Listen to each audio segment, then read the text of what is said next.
This is 15.1 Work Together, page 454 in your textbook and 399 in your workbook. We're going to take information from our worksheet and create our income statement for Interstate Tires Inc. And right off the bat, I'm going to put that on the top line, centering it. Interstate Tires Inc. This is income statement. Income statements are measured over a period of time. So for the year ended December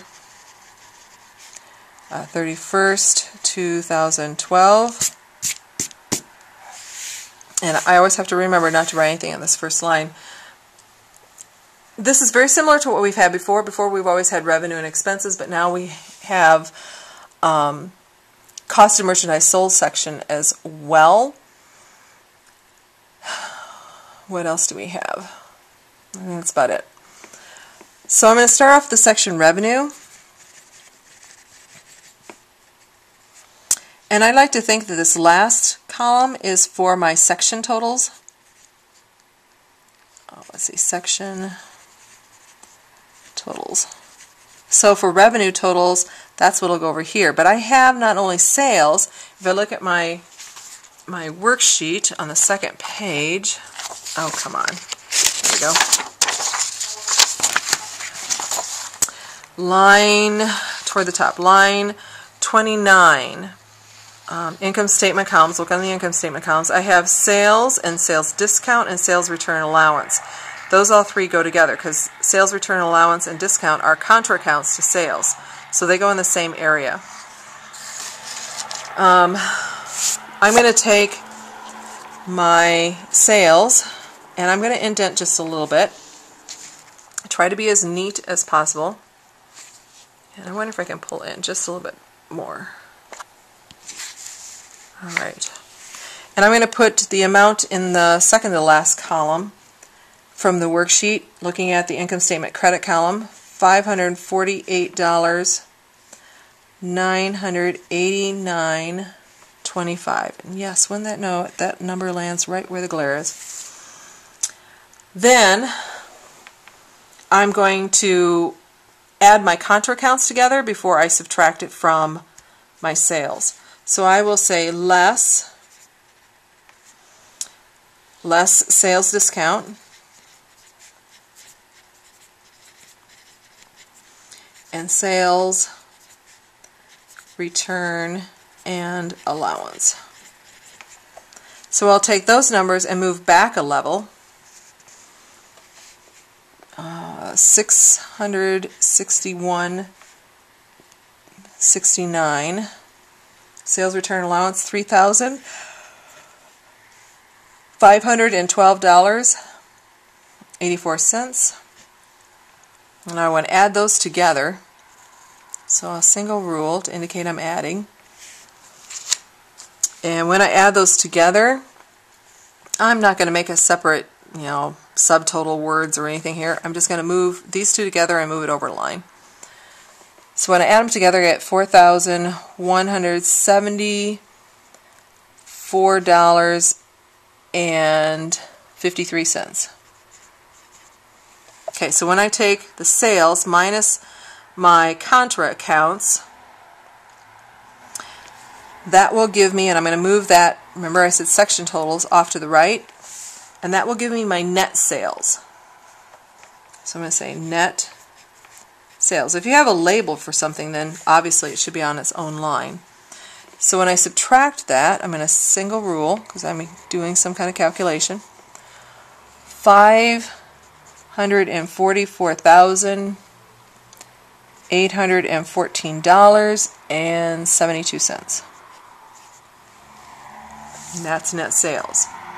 Now I'm ready for my next category, and I'll start way over to the left. Cost of merchandise sold.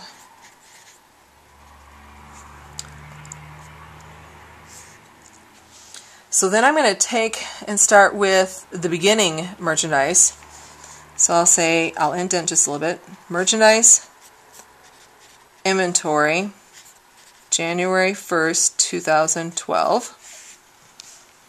My beginning inventory, I'll go to the third section over, would be on the first page of the worksheet and go over to the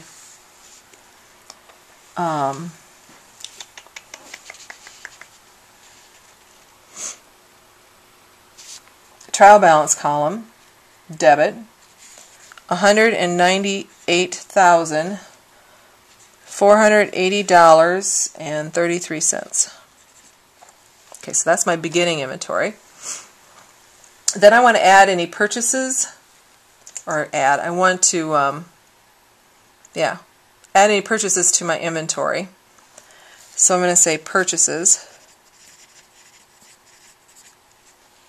And I'm going to put that one over a column because purchases has two contra accounts to it. So I'm going to move it over to the second column. Purchases are on the second page. Purchases. Go to the income statement column to get the info. $278,452.39. And then I'm going to say less